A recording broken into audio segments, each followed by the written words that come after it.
Welcome to Awesome Movie Year, the podcast where we take a look back at an awesome year for movies, which is every year. My name is Josh Bell, film critic and writer, and I am joined by my co-host. I'm Jason Harris, comedian, filmmaker, manufacturer of food. Food, it comes in a blue and white container, mostly white, with blue lettering and a blue stripe. It can also be found in a box or a can. Buy food everywhere you buy food. That's a great little advertisement there. And what is food? That is a question we may answer in this episode of our season on the films of 1984, because we're talking about our future cult classic pick, Repo Man, which features food. And that's literal. It's a can that's labeled food that has food in it, apparently. And drink. Of some sort. Drink, yes, food and drink, as well as other generically labeled items. Right. Well, what is drink? Because there's beer that has beer. So drink doesn't have beer, but appears to be some sort of alcohol. Anyway, we'll get into that. I think that's in this world. There's beer and there's drink. That's it. Yeah, those. If you're not drinking beer, you're drinking drink. Right. That's fair. So, Repo Man. Yeah, this is our future cult classic pick, and I think a lot of the cult classic movies that we've talked about in our various seasons are movies that were big failures and that kind of went on to generate a cult following. This movie was somewhat successful, even though it was not really supported by the studio. And watching it, you can understand why studio executives might think, what? But yeah, they did try to make it fail. It was Universal. And, it was greenlit, and then the management at Universal changed. And then the new management was like, nah, we're only going to release you in one theater in Chicago. And then that did well. And they're like, all right, fine, we'll release you in a theater in LA. And then that did well. And then it ended up playing for 18 months at one theater in New York. So against the studio's wishes, they had to make money on this movie by letting it continue to play. Very, very disappointing. But this is a very weird movie, so you can see why studio executives might not want to take a risk on it. But of course, once it starts making money, then it's not a risk anymore, and you can put it out more. It ultimately grossed $3.7 million on its budget of $1.5 million. So that's not like a huge profit or anything. But for a movie that is this odd, the fact that it could have any kind of success is, I think, kind of impressive. And also the fact that it wasn't released, Well, eventually it was. Yeah, but you know what I mean. So yes, it was like in spite of their best efforts, this film managed to make money despite the studio's best efforts to tank it. Right. Although you have to wonder, a movie like this, if they instead had decided, okay, we're all in on this movie and we're going to release it in a wide national release right away, that it would have bombed, because it's not a mainstream film. It's not the kind of thing that big audiences are going to go see. And we've talked about how all these crowd-pleasing blockbusters in 1984, and Repo Man does not fit with any of those movies. Sure, but it was very well reviewed. And also, I mean, let's be a little creative. Run it as a midnight movie. Run it as an event type thing. There's plenty of ways around it. That I think they could have marketed it. Like you said, hey man, it almost made, it made double its budget back. So, we're not trying to compete with Gremlins and Ghostbusters here. Right. No, we're not. And I think that word of mouth marketing, where it would have come out in one theater and everyone who went to see it probably thought, what the hell? I got to tell everyone about this, helped it build up that audience. And it's continued, of course, to build that cult following over time. However many people saw it in theaters, I'm sure far more people eventually saw it on home video. And it is very much a midnight movie kind of thing. I'm sure this was a movie that was shown in college towns and places like that at midnight showings over the course of the next 10, 15 plus years, and reached an audience for its very weird story about repo men and aliens I guess, maybe. Starring Emilio Estevez as the punk rocker turned Repo Man and Harry Dean Stanton as his mentor, I suppose, if we can characterize it that way. Yeah, and Josh, earlier this year, obviously, this season, we talked about Harry Dean Stanton as a drifter in Paris, Texas. This character, Harry Dean Stanton, Bud, could have been hired to track that character down and bring him back, much like a bail bondsman or a repo man might do. Yeah, I feel like both of those Harry Dean Stanton characters could exist in the same universe. They feel like they have that connection, even though these are very different movies. We've talked about the Saturn Awards, the genre awards a few times. That's really the only major award that this movie ended up with. It did get a Best Supporting Actor award at the Saturn Awards for Tracey Walter, who plays the even weirder guy who kind of hangs around the repo yard. I don't know what his actual job is. It involves burning stuff a lot. Yeah. Burning and cleaning. He's a getter ritter of her. Sure. And also a philosophizer.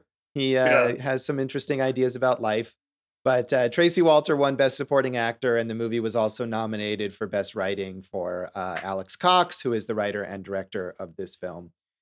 And that's all we got in terms of awards. Well, it did win Best Screenplay from the Boston Society of Film Critics. There you go. That's an even smaller organization. But not surprising that film critics would have given it an award. It was generally well reviewed by critics, even at the time. And again, a lot of these cult movies are dismissed not only at the box office, but also by critics until later on. But critics were into this one from the start. Roger Ebert said, "All of this works very nicely. But what's best about Repo Man is its sly sense of humor. There are a lot of running gags in the movie, and the best of them involves generic food labels, of all things. The movie also has a special way of looking at Los Angeles, seeing it through Harry Dean Stanton's eyes as a wasteland of human ambitions where a few bucks can be made by the quick, the bitter, and the sly. I saw Repo Man near the end of a busy stretch on the movie beat. 3 days during which I saw more relentlessly bad movies than during any comparable period in memory. Most of those bad movies were so cynically constructed out of formula ideas and, quote, commercial ingredients that watching them was an ordeal. Repo Man comes out of left field, has no big stars, didn't cost much, takes chances, dares to be unconventional, is funny, and works. There is a lesson here." So, and I'd love to know what movies exactly Roger Ebert was watching up to this point that made Repo Man feel refreshing, but he doesn't. Yeah, I was thinking the same thing, and also just like him calling like Siskel and being like, "Oh, I'm on another hard beat. I gotta watch all these. I gotta sit in the theater and get paid to watch these movies and write about them. They're giving me more free popcorn. This is tough." Siskel was probably sitting right there next to him the whole time, though. Also, zero attempt of an Ebert impression there. I mean, I appreciate that, actually, that you didn't attempt the Ebert impression. Vincent Canby in the New York Times said, "It's a sneakily rude, truly zany farce that treats its lunatic characters with a solemnity that perfectly matches the way in which they see themselves. It's a neo-surreal Southern California fable, set in a landscape inhabited by failed punk rockers, automobile repossession men who behave as if they were the knights errant of capitalism, some creatures from outer space, as well as a television evangelist who preaches against godless communism abroad and liberal humanism at home. At its end, there's nothing less than an ascension to heaven in a 1964 Chevy Malibu. Repo Man frequently seems to be as zonked as Mr. Stanton's cocaine-sniffing Bud. It's not a big-budget Ghostbusters of a movie, but it's very entertaining. And though it's rude in an R-rated way, it has the good taste never to promise more than it can deliver." So he was mentioning the anti-communist thing. One of my favorite lines in there is when Bud says, "I don't want no commies in my car. No Christians neither." Yeah, Bud has very specific standards. Also, I believe Bud sniffs speed and not cocaine. So I think Vincent Canby has that wrong. You're right on the detail, but do you really think he's not, snorting the coke on his spare time? No, that's fair. He says that he takes speed, but presumably I think it's a fair guess that he also takes coke. So that's reasonable. And I did appreciate he compares this to Ghostbusters, which of course we just talked about in our last episode. And this is definitely not Ghostbusters. Although I feel like in a weird way, I could imagine Bill Murray as the Harry Dean Stanton character in this movie. Or maybe a Ray cameo saying, is Zool in the back of your trunk or something like that? Maybe. But I feel like Bill Murray has been in these kinds of weird movies, and this is the kind of thing that he would potentially gravitate towards.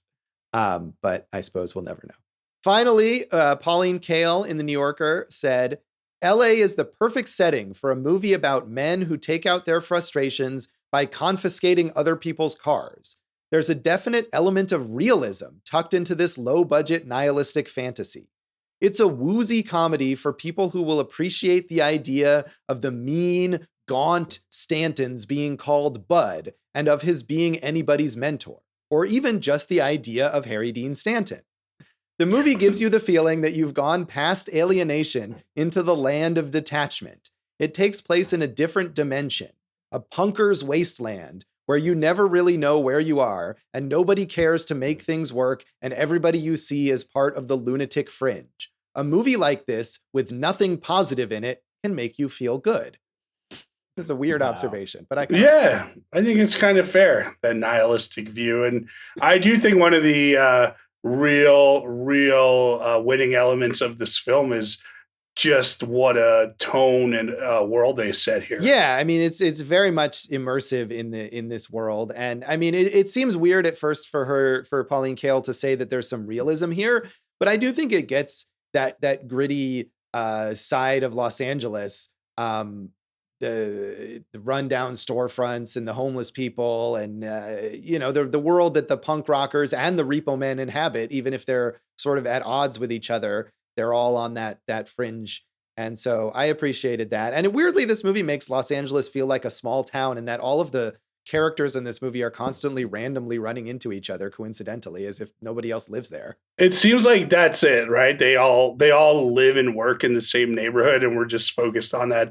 Because, LA is basically this suburb or that suburb. So we're just focused on Echo Park or whatever it is here. That does have that feel. Yeah, I don't know where exactly what region this takes place in, or if it does in any particular actual area. It does have the opening credits show you the Los Alamos, right? Oh yeah, well that would be New Mexico. Yeah. I mean, that's more about where the aliens, the car with the aliens is driving from New Mexico across the desert and ending up in Los Angeles. But weirdly, like a sense of place, and yet also a sense of sort of being in no place. So. Which works for the surreal tone of the movie. It feels real and not real at the same time. I agree. It does work for this film, Josh. All right. So is this a movie you'd ever seen before, Jason? Never saw this one. Okay. You never you got a midnight show or anything like that? I've been to midnight shows, but not for Repo Man. Right. So, yeah, I saw this movie some number of years ago, but not in that kind of culty context that it would be cool to see. And we've talked about this a lot with these cult movies, where I'm sure seeing it in a theater with people who are really into it would be a lot of fun. And I just watched it at home at one time because I knew it was a cult movie and it was a critical favorite and I wanted to check it out. And I think at the time I was a little underwhelmed, and I still it's a fun, weird movie. I still don't feel the level of enthusiasm for it that a lot of critics and the sort of cult movie fans feel for it, but I had fun with it before and I had fun with it again. It's a unique experience. I think we can agree on that, if nothing else. Did you snort speed while watching it? Maybe that was my problem. Maybe if I had snorted some speed, I would have enjoyed it. So, Dave, had you ever seen this movie before? So, if you guys will indulge me a very quick tangent, I think I might have mentioned this to one of you before that my mom always said this was one of my favorite movies as a kid, and I didn't remember it. I was like, "What are you talking about? I don't remember this movie." So I was 10 minutes into this movie the other day, and I paused it, and I was like, "Mom, are you sure?" I texted her. I was like, "Mom, are you sure that Repo Man was one of my favorite movies?" And she said, "I never said Repo Man. I said Remo Williams, The Adventure Begins." So that and I don't know what that is either. I've never seen either of these two movies. So anyway, that's my tangent. So no, I've never seen it. All right. Hey, Josh. Yes. When someone says indulge me a quick tangent, it's never a quick tangent. But it was a good tangent. I think it was a solid tangent. And I agree. We're getting a real picture of Dave's parents throughout this season. Right. As we've talked about many times, Dave's parents apparently really appreciated showing him movies that were age inappropriate. And so even if Dave did not actually watch Repo Man as a child, I totally believe that his parents would have shown it to him.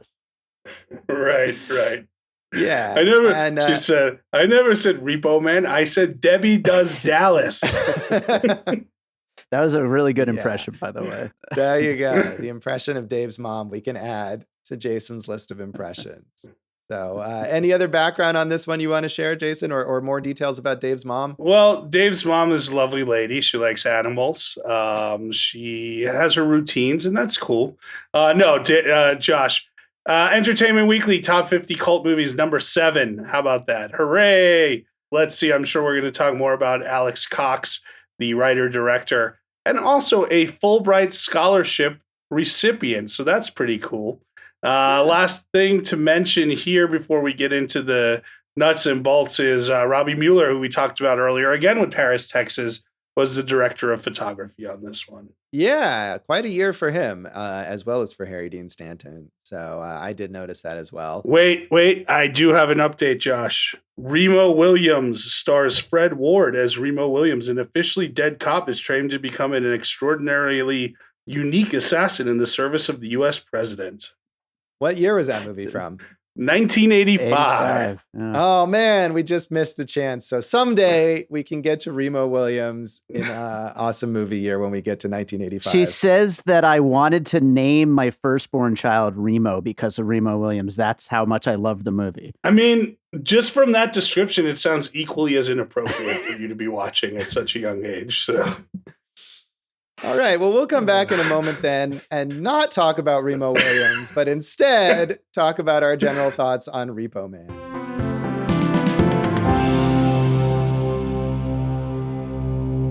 Welcome back to Awesome Movie Year. In this episode of our season on the films of 1984, we're talking about our future cult classic pick, Repo Man. And this is a weird fucking movie. I think we can agree. Yeah, it's funny that a future cult classic. It seems like it was built to be a cult classic right from the beginning, right? Yeah, I mean, and I think we mentioned Alex Cox, who is clearly an interesting fellow, and I think that was his sensibility.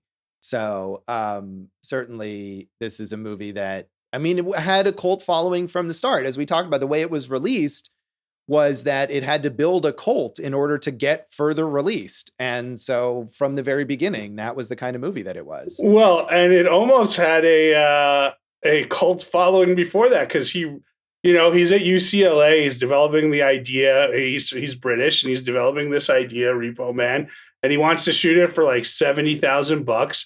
And then, if I'm not mistaken, Mike Nesmith from the Monkees gets a hold of it, right? And he gets like $1 million or $1.5 million budget for it. So it's already gone like totally off the rails before it even started, And we are in this very dystopian Southern California, Los Angeles. And Los Angeles is a perfect setting for this. Kind of like, Josh, when your pick for 77, The Late Show, it kind of shows like a very different distilled Los Angeles, I thought that was really good. It's sun-drenched, it's dirty, it's, kind of sprawling, but all there at the same time. And we start on this like hardcore punk scene, or, very early on, we're in the hardcore punk scene, which was a huge, at the time, huge movement musically in Southern California. And we meet Otto, and then he kind of gets tricked into becoming a Repo Man. But then instead of pursuing a life of crime with his friends who say, let's go do the crimes, he decides to stick to becoming a Repo Man because he needs money, and his parents gave away all the money they were going to give him to a televangelist. So that's, they got to track down a car that possibly has aliens in the back of it.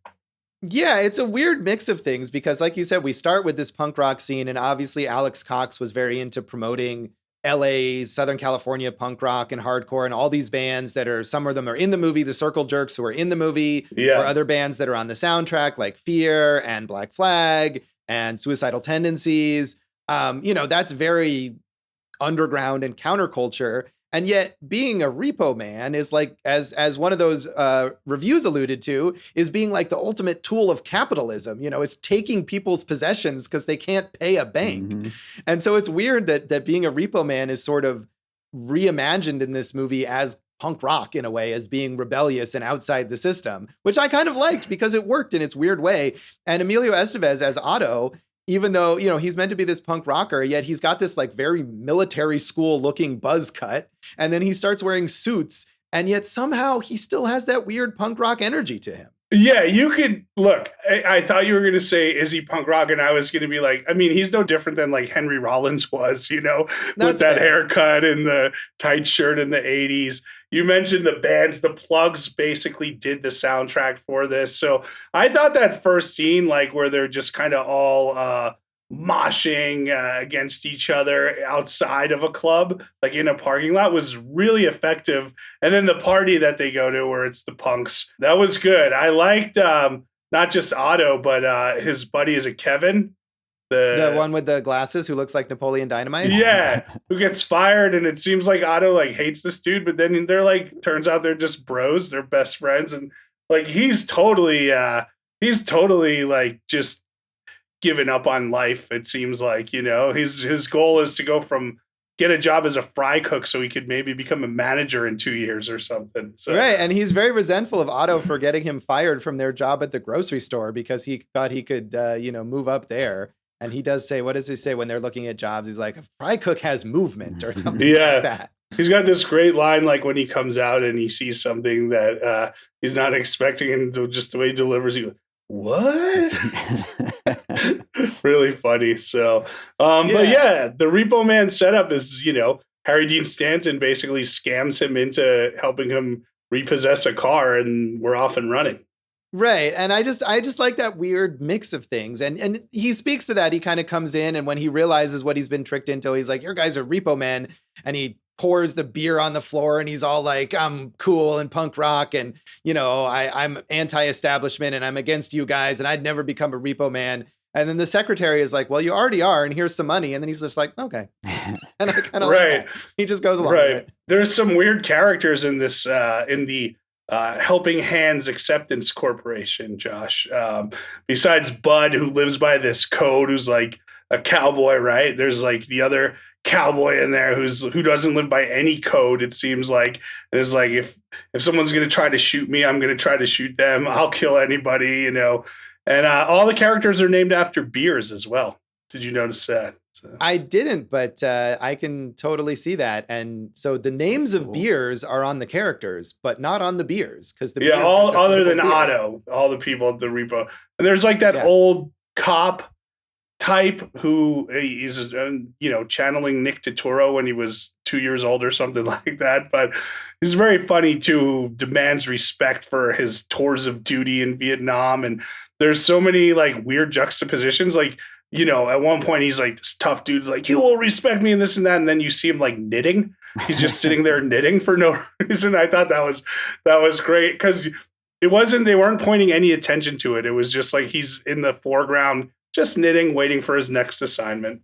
Yeah, there's a lot of background things like that are funny that they don't call attention to. I think he's knitting in multiple scenes too, which is even better. Like when he's introduced. It's very amusingly weird, and it feels like that kind of movie where anything that Alex Cox thought of, it's just like, I'm gonna throw that in. And I like that about it, even though that also makes it like a complete mess, and it's totally disjointed at times, and the plot, it doesn't even exist half the time. But I like that, and I like the coincidence of it that, the young woman who is part of the alien conspiracy is just walking on the street, and Otto drives up next to her and offers her a ride. And that's how he gets caught up in this alien conspiracy. But also the repo men are being offered a reward to find the car that has the aliens in it. And it all just kind of like converges in this random way. But that's quite entertaining. And also to the point where it's like, it's hard to see what side anyone is on, because the young woman, I think Lila is her name, that he picks up, she seems to be against the government and she wants to expose the aliens to the world. But then later she's working with the government agent who has the metal hand that has the Michael Jackson glove on it. So I don't know, man. I don't know. The metal hand is a great thing though, because it's so lame and like everyone's so impressed by it, you know, and it's just a lame metal hand. Hey Josh, within a couple of minutes of meeting one another, Otto and Layla have sex. You ever have sex with someone you just met, Josh?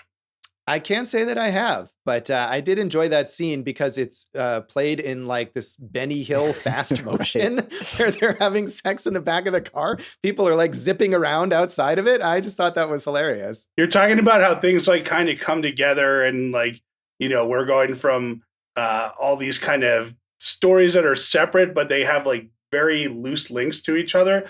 There's a great shot of the Rodriguez brothers when they go to the diner because they have now stolen the car with the aliens in the back and it's getting too hot, the radioactivity. So they get out of the car to get some sodas and one of them's on the phone and Mueller pans over from the phone to the street where the punks who have just committed a robbery are running down and then they get in the car and now they're off and then we see the other car come up with the Repo Man, a lot going on. They fill the frame really nicely. Yeah, and those punks who are Otto's kind of former friends who enjoy doing crimes, they're kind of always like lagging behind or ahead. There's multiple scenes where Otto and Bud are walking into a convenience store that either has just been robbed or is about to be robbed or in the process of being robbed by those punks who seem to spend their whole time just robbing various places. Although I did love, like later in the movie, after they've sort of decided they want to get away from all the craziness and the third member of this crew has been vaporized by the aliens. And they're like, yeah, let's just go do those crimes. And the crime they're going to do is they're going to get sushi and not pay. So yeah, it just seems like also, a very LA that thing. third member is kicked out of the gang because he makes fun of one of the other members for not being able to open the trunk. But yeah, so there's a lot of weird, fun lines. I think the one that sums it up the best and is really, really good is Bud at one point goes, "Ordinary fucking people. I hate them." Yes, the contempt for ordinary people. But again, I love that like the counterculture is both punk rockers and Repo Men, that they're somehow equal in being outside of the world of ordinary people. Yeah. So Josh, you talked about it. The third act, I can't even get. I mean, it all falls apart. Yeah, I mean, not that it had all really been together to begin with, I think. But right, I mean, the idea that this story is going to build to some sort of coherent climax, and we're going to learn about who are the aliens and where did they come from and why are they radioactive and why are they in a car trunk and any of this stuff, like I didn't expect to get answers. I mean, I was watching this, you know, I vaguely remembered from previous watches, but I didn't recall how the movie ends. But I wasn't thinking like, oh, the plot's going to come together here. So, I mean, it gets more and more impressionistic as it goes on. And as one of the reviews alluded to, the finale is the car with the aliens that's now seems completely radioactive. Spoiler alert. Spoiler alert. Go ahead, Josh. I mean, if you can spoil, like there's not a plot to spoil here really, but yeah, it just sort of ascends to the heavens and somehow Tracey Walters' character, the weird guy who burns things, is able to get in the car when everyone else is like magically repelled from it. And he gets in and Otto can also get in and then they fly above Los Angeles and that's the end. So nothing is answered. No questions have been addressed, but it does have a great moment where Otto is being beckoned to come into the car and go on some sort of mystical journey. And Lila is trying to get him to stay. And she's like, what about our relationship? And he's like, fuck that. And it's just hilarious because first of all, they have no relationship. There is no relationship whatsoever. They had sex one time in a car. But she has suddenly invested in this. And then no. They had sex one time in a car and then he went to visit her at work, pulled his pants down and said, the least you could do is give me a blowjob. That's the extent of their relationship. And she didn't. And at her work at the like United Fruitcake Organization, the UFO, which appears to be some sort of museum. I don't even know. But yeah, that line is just hilarious. And I think that sums up the movie, where it's like, what about this conventional thing that isn't even really in the movie? Oh, fuck that. Mm-hmm. So, well, yeah, you bring up a good point, because it is very nihilistic. And I think the soundtrack of that SoCal punk scene, which was just kind of ascending at the time, really, really hits it home. Like, we've talked about it all season, but this is another great use of soundtrack. yeah, it is. I mean, and it's very different from all these big pop hits that we've talked about in a lot of the other movies, but it works perfectly. And having the circle jerks there and having those songs. I mean, at one point, that Black Flag TV party song turns into like the dialogue, and Emilio Estevez is yelling that the lyrics from that song about shows on television. Right. And it just works as part of the weirdness of that character. Emilio Estevez is really interesting around this time in his career, because he was doing all these kind of artsy projects, and we don't really ever think back of him on that. But even the Breakfast Club, that character had a lot of depth, and it was an interesting time for him. And I think on these articles on the Brad Pack that kind of, categorized him as that or whatever, if you go back and read him, he's talking about like all these kind of cool indie literary projects he wants to make, and ups and downs, but I like Emilio Estevez a lot. Yeah, I mean, but we definitely don't think of him as like an indie cult figure, as opposed to someone like Harry Dean Stanton, where you definitely think of that as like the focus of his career for the most part. And Emilio Estevez became this very mainstream star. Not that he did a bad job at that, but this definitely wasn't. He didn't use Repo Man as sort of a jumping off point to do more weird indie films. Well, like I said, yeah, I mean, Breakfast Club's not an indie film, but I'm saying this kind of moment in the mid 80s is where like he and the rest of these young actors were like vying for credibility, and they all kind of did some cool stuff, all these stars that would go on to become huge stars over the next decade. Harry Dean Stanton, there's so many stories of just how insane he was on this set, where like, there's a scene where they have a showdown with the rival gang, I think it is, right? And he wants, he takes a baseball bat, and he wants to hit him with a baseball bat, and like obviously the filmmakers were like, well, we should use a plastic bat because we don't want to hurt anyone. And Harry Dean Stanton yells, Harry Dean Stanton doesn't use a fucking plastic bat. Harry Dean Stanton uses a wooden bat, like just craziness like that. Yeah, well, and it's perfect for the character, who is obviously totally unhinged. I mean, every character in this movie is totally unhinged, but him especially, in his constant use of speed. It'll put you on edge, I think, if you take a lot of speed. It's just my thought on that. Dave, you take a lot of speed? I don't take a lot of speed, but I was going to say the beginning of this movie, I thought it was a little bland, boring until they start doing speed. And then I was like, oh, this is great now. So yeah, I don't know if I ever would have termed anything about this movie bland or boring. I mean, a lot of it is kind of chaotic and maybe it doesn't work, but I never thought it was boring. I just wasn't on the wavelength yet. Let's just put it that way. Yeah. So Dave, I know you didn't actually see this as a child, but if you had seen it as a child, what would have been your favorite part? I think the real question is, how would I have turned out if I had seen this as a child? Would you be standing somewhere over a barrel burning Most things? likely. Is that what you would? Yeah. Hey, Josh, in our 1996 season, we talk about Richard Stanley, who just kind of came back from, and that year we talked about Dr. Moreau as a bomb, but this past year he had Color Out of Space, which was really good.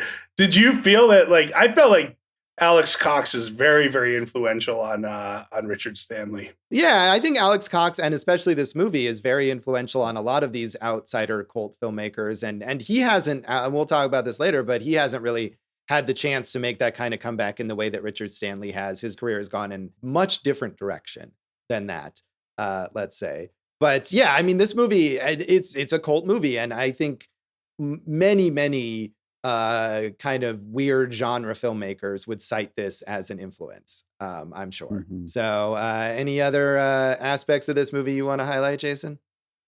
I really like, there's a sequence where we first meet the Rodriguez brothers, and they're on like this kind of, would you call it a canal, or what would you call it? Like, is that like a reservoir, maybe? A ravine. It's a ravine. Maybe it's a ravine. Well, but a ravine is like a natural phenomenon. It's the kind of thing that you see. Don't they have a car chase there in Greece? I mean, it's the kind of thing that's in every LA movie It's it's a little the concrete channel where there's a water runoff. Yeah, and it's kind of slanted diagonally down. I like that car chase a lot. I know you're saying it's a regular thing, but I thought it was a good way to kind of introduce the Otto character to strange elements of his upcoming life. Yeah, I mean, I don't think that's a bad car chase. I mean, I think that particular setting for car chases or something, a moment is something you see in a lot of LA movies. But that's part of the way that this movie captures LA. And this is an earlier version of that. It's probably in later movies. And I might be wrong about Grease. I haven't seen that in a really long time. But that is a fun scene. And I like that Otto, Otto, who has been skeptical about the idea of being a repo man, and he's still kind of into his punk rock phase. And he's like, you didn't tell me there were going to be car chases. Like, now I'm all on board. Yeah, villains and all this. Yeah, cops and robbers. Yeah, he goes all in at that point in time. Yeah, that is a fun scene. And the Rodriguez brothers as the rival repo men are amusing in their own little way. There's one very hilarious scene where I just want to point out, and then we can rate this thing, where Otto goes to repossess a car of an old black woman, and he thinks he's going to repossess the car, and then all of her sons, seemingly all of her sons, are in a band, right? And there are 5 really, really muscular, 30-something-year-old black men enter, and like Otto's, the mom's all like, well, he says he's going to take the car, and they just give him a look, and guy should be going now, and then he still tries to take the car and gets a deserved beating out of it. He does, because they've raised the car up so that he can't drive it away. Clearly they're anticipating this is about to happen, and they know they're going to catch him. So that's a fun little scene, and the way that he thinks he can put one over on her until her son and either all her sons or his son and his friends or whatever it is, they all return from their rehearsal or something like that, and there they are. Right, and that might have been the band that the other Repo Man was telling him about when they played You like music? Yeah, I like music. Yeah, I was waiting for the tape to just be labeled music. Right. The food is all just labeled generic things like food, and that scene which we alluded to where Otto comes home and to his zonked out parents who are watching the televangelist, and he just grabs a can of food out of the refrigerator and starts eating it right out of the can. And what food it is, we never learn. So yeah, well, the mom tries to tell him, like, heat it up, put it in a bowl, and it'll be better. It can't be any better than this, Mom. Right. He's just loving the food. Yeah. So should we rate this out of 5 cans of food?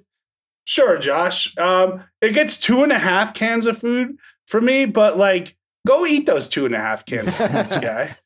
I recommend the movie, but not as like, oh, it's great or this or that. It's exactly what we said. It's a very weird cult midnight movie that doesn't all come together, but like, watch it. Yeah, it's an experience. I give it a 3 out of 5.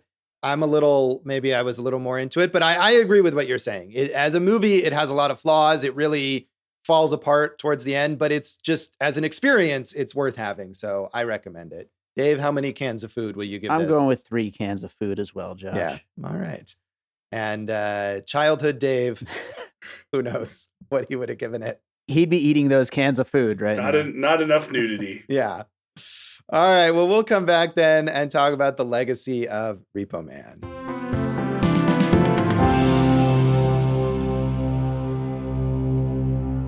Welcome back to Awesome Movie Year. In this episode of our season on the films of 1984, we've been talking about our future cult classic pick, Repo Man. And of course, with these cult classics, the legacy of this starts out with it is in fact a cult classic, and it continues to be. I think this is a movie that continues to be discovered by people who are into weird movies, and is also, it's gotten mainstream critical respect. This was released by Criterion at one point. So, I mean, you can't get more critical establishment than that. So it's beloved in its own weird way. I think there's something to it. You root for these movies that like the studio tries to bury, and then they find their audience. And obviously, like you said, sometimes that's why they are able to develop certain amounts of an audience. But also, if the movie sucked, it wouldn't have any audience, right? So you do root for these movies, and I think that is why it is beloved. And also because it's got a real attitude of nothing matters and fuck you. Right. It's very nihilistic in an appealing way. And I think because it was successful, it built this cult following, you'd think that eventually they could get around to returning to it. And Alex Cox was trying to make a sequel called Waldo's Hawaiian Holiday, in which Otto has changed his name to Waldo for some reason. Why? Do you want to know why?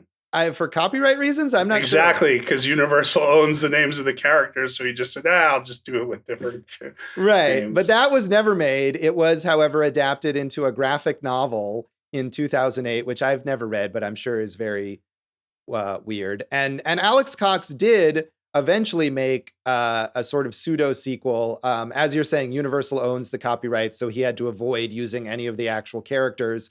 But he made a movie called Repo Chick in 2009 that I've never seen. But sadly, Alex Cox's career, not long after this, degenerated into these extremely low budget slapdash kind of affairs. And I think Repo Chick was shot entirely on green screens and may look like we were talking about Albert Pune in our Streets of Fire episode. I have a feeling Repo Chick looks like a later Albert Pune movie. I kind of want to watch it. From reading about Alex Cox, like I said, Fulbright scholarship. Then he had this kind of boom period with this, and then Sid and Nancy. And he made a movie I want to see, which has tons of, punk rockers, Straight to Hell, which I never saw, but is, kind of about that. They love these South American revolutionaries, like Joe Strummer and him collaborated. And after that, he kind of went and did a whole series of movies in Mexico and was getting like financing from Japan or whatnot. And then eventually moved back to England in Liverpool, where he was doing these micro budget films like you're talking about. But he is a credited writer on Fear and Loathing in Las Vegas as well. Yeah, he's credited, although I don't think he actually wrote any of that movie. But he was developing it at one point and wrote a script. And I think WGA rules required him to be credited, even though Terry Gilliam and his collaborators completely rewrote that script. But I feel like that is sort of emblematic of his career, where that could have been a big project for him that just never got off the ground. And he's just had this very spotty career where he's had to throw together financing from all these different random sources and just work on whatever projects come up. And I've actually seen, weirdly, a movie from 1996 that was set and shot here in Las Vegas with Vincent D'Onofrio called The Winner, about this guy who has like supernatural luck at gambling, which is a weird movie, although not nearly as weird as Repo Man. But it definitely is in that continuum of like surreal, like what is even happening in this movie. But it's kind of, I kind of enjoyed it in a way. It's maybe underrated. I watched it just because I was working on something about movies set here in Las Vegas, but it might be worth checking out. I want to see his take on the Revengers tragedy, which is like a classic, story from history that I don't know because of reading. But his tale does feature a soundtrack from Chumbawamba. So I would like to see that, Josh. Yeah, sure. You could do a whole Alex Cox retrospective that would take you on quite a journey. Yeah, he's very interesting like that. And like I said, I didn't say this, but he's a screenwriting teacher at University of Colorado Boulder now. And like, it'd be pretty fun to sit in on his class, I think. Yeah, and at least one of his later films was produced via a method that we know very well here in Las Vegas through our friend Francisco Menendez, where he enlisted his students to work as the crew on his film in order to get them experience and free labor for him. So he's at that point of his career that he's getting students to do free labor. He did raise $100,000 up for that one via Kickstarter or something. So right, and he's also at the phase where he needs to raise money on Kickstarter in order to make a movie. But I feel like Repo Man has enough of a following that I could see him, like Richard Stanley, somehow getting back embraced by somebody with money who says, you know what? I love Repo Man, and Alex Cox, I'm going to finally give you the resources to make a movie that you haven't had, and like, go for it. I think you're right, man. He's like one away, right? Like, you feel like he's got one more in him, Also, I wanted to point out theme song Iggy Pop. I did get to see it live at Punk Rock Bowling when Iggy just basically just tore through a set of it was one of the most amazing performances I've ever seen. I've never really seen. I mean, I've seen a lot of music, but this dude comes out with as much momentum as anybody, and for him to carry that all the way through was pretty cool. So, and he at the time in his career, mid '80s, not the best time for Iggy Pop. He really kind of looked at this as a boost because they gave him freedom to do what he wanted with the song. Yeah. And so he performed the Repo Man theme song when you saw him live? Yeah. So he does he does a good amount of Stooges stuff and a good amount of solo stuff. And this was smack in the middle of the set. So that was pretty cool. Nice. Yeah. And this movie, as we said, is certainly promoted a lot of that punk rock, especially the Southern California bands that were all part of this soundtrack. And I feel like this is, along with some other things like maybe Penelope Spheris's Suburbia, which is a movie that I thought of while watching this, is a very much a movie that brought that Southern California punk rock scene to audiences around the country who maybe weren't familiar with it or were familiar with those bands. Literally, it's funny because that movie is from the Eric Bogosian play, right?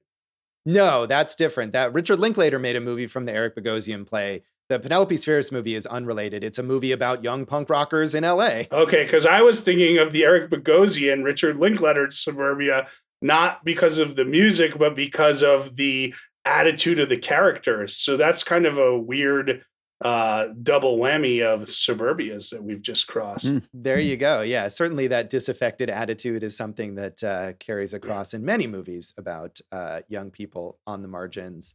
Jason, I have to give you a chance to talk about the Mighty Ducks. Thank you for doing that, Josh. There are just a few dream projects I have left now that they've already rebooted Saved by the Bell without me. But if I could somehow get in there and reboot the Mighty Ducks with Coach Gordon Bombay, obviously still helming the Ducks, then I think we're going to win. It's going to be a triple deke, a flying V, whatever you want to call it. I love the Mighty Ducks franchise, and Emilio is synonymous with them. Yeah, and as we're saying, I think he's more synonymous with stuff like that that's this kind of family-friendly mainstream stuff than he is with these earlier, weirder indie movies, and that's the direction that he took his career in. And also, they are rebooting the Mighty Ducks as a series on Disney Plus, so I think you already lost it. Oh, man, there's not much like the characters here in Repo Man. There's nothing left that I should care about in this world. No, once the Mighty Ducks reboot is off the table, you might as well just go get some drink and drive a car with aliens in the trunk, because what else is there? Well, I'd probably be drinking beer now that I know that. But, it's funny because we saw Harry Dean Stanton do Speed, but it wasn't from a vial that said Speed on it. So, No. And in fact, at one point, the punk rockers drop their drugs, and it is a vial that just says like Barrel Nitrate on it or something like that. So there you go. Even that gets its little generic name. So anything else you want to mention on the legacy of this, Jason? No, I think we covered this one pretty well, Josh. And again, this is a double cult classic season with this and Streets of Fire. That is true. Lots of cult potential in 1984. So that is Repo Man, and that is this episode of Awesome Movie Year. You can follow us on social media. You can follow us on social media. I'm Jason Harris Comedy on Facebook and Instagram. Jay Harris Comedy on Twitter. Go for jason.com. Someone should repossess that website. That's for sure. AwesomeMovieYear.com. Don't forget the disclaimer. We are anti-punching Rick Moranis in the face. Awesome Movie Year on Facebook and Instagram. Awesome Movie Pod on Twitter.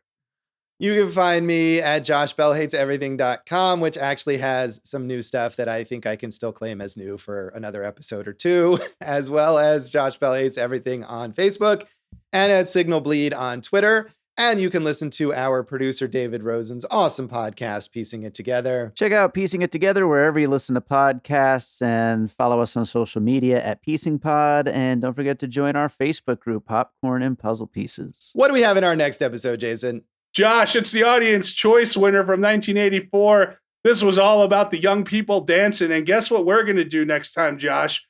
We're going to cut it loose, Footloose. So kick off your Sunday shoes. It's Footloose. So tune in next time for Footloose, and thanks for listening to Awesome Movie Year. Thank you for listening to Awesome Movie Year. Make sure to follow Awesome Movie Year on Facebook, at Awesome Movie Pod on Twitter, and at Awesome Movie Year on Instagram. And if you like the show, review us and rate us with 5 stars on Apple Podcasts.